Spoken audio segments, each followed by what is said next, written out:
As we get deeper into the fall, we're going to get in the kitchen and learn how to cook. We want to learn about red meat, so we went to Raymond. And under their program, we're going to listen to Mr. Chad Davis teach us about beef.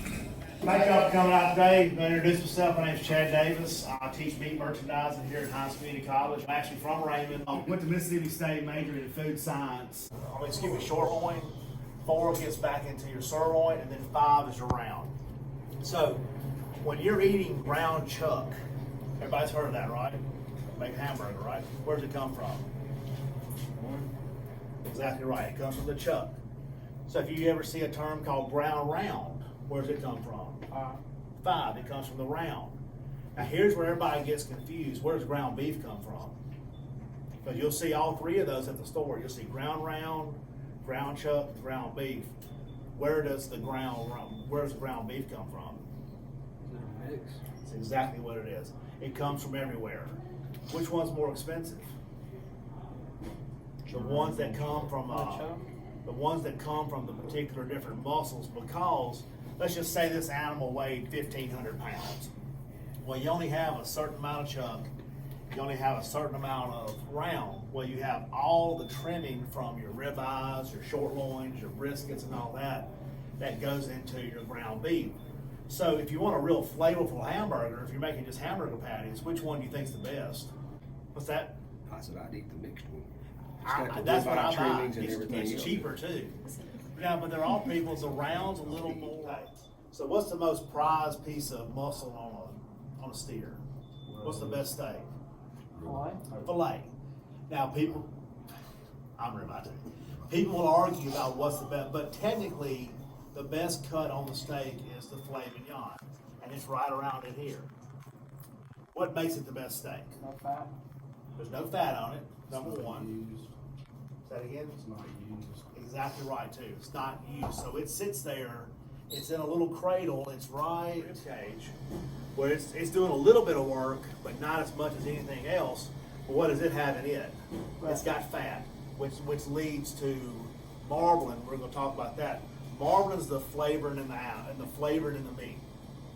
If you go to a real small grocery store out in the country somewhere, things like that, you see a steak that's predominantly red, that steak's probably not going to taste that good. If you see one that's got red with a bunch of little white flakes in it, that's the one you want to pick, because that's the one that's got all the marbling in it. When you're grilling, that marbling breaks down and makes all the juices that you eat, how they eat that nice juicy piece of steak. That's what makes the flavor. So this room runs about 65 degrees, 55 degrees. It gets pretty cold here in the winter time. The trimmers will show you how we cut the ribeye. Learning, we have certain increments we want to cut these. Now, if you were to have that knife crooked, what's going to happen?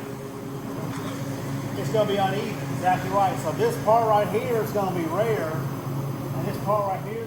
So here's your marbling. Now this right here is called intermuscling fat. These little small white specks, that's your marbling. If you ever hear somebody talk about a spinalis muscle, that's this thing right here. If you ever have somebody who wants to give you 15 or 20 pounds of them, take them. We've had that to the point that all sides are sealed. Now, is this the ideal way of wrapping something? This is typically what they call a fresh wrap. So this is the steaks that will be sold within the next 2 or 3 days. So it's actually smoked to a kill skin. So you can eat it all.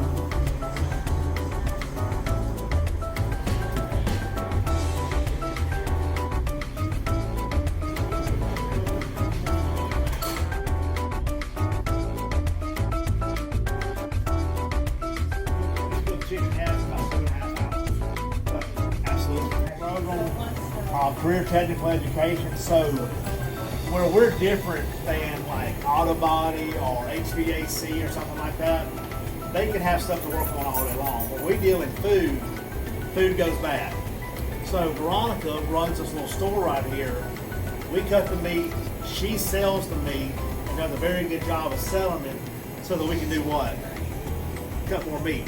So the idea behind the store is for us to, and it provides a nice little service to the community too, but it allows us to cut a lot of meat get the guys and ladies in the class exposed to a lot of pounds of meat per week, and then we had the abilities to sell it to the public and replenish that supply. So this season is probably 50 years old. Dr. Jones and Lamar Curry, who used to run the program, they made this season years ago. They got tired of going and buying season, so they actually have this recipe at Reed Food Technology in Pearl, and they make the season in 40-pound batches for us.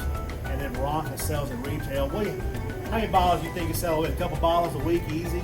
No, we sell probably about 10 to 15 a week. See, that's a couple, right? See what I know about the retail side of it. But no, it's a real good season. It's a very savory seasoning, so it's really good on big pieces of meat like brisket, chicken halves. That's probably my favorite. We do a lunch every Wednesday. That's probably my favorite meal to do and everything because it tastes so good. Hey, Central, clip them and move them over to the upper Morning now. Like I said, We've learned a lot. We're gonna make a commercial. We're gonna spread the word. It's right there. Well, You've got to stop getting these videos. It's hand cut by students in our meat merchandising program or Honey Ho smoke sausages you can only find here. The market offers beef, pork, chicken, and catfish. We also carry sides, desserts, and Doc's gourmet seasoning. Visit the Heinz Meat Market in Porter Hall on the Raymond Camp Heinz Community College or give us a call at 601-857-3721.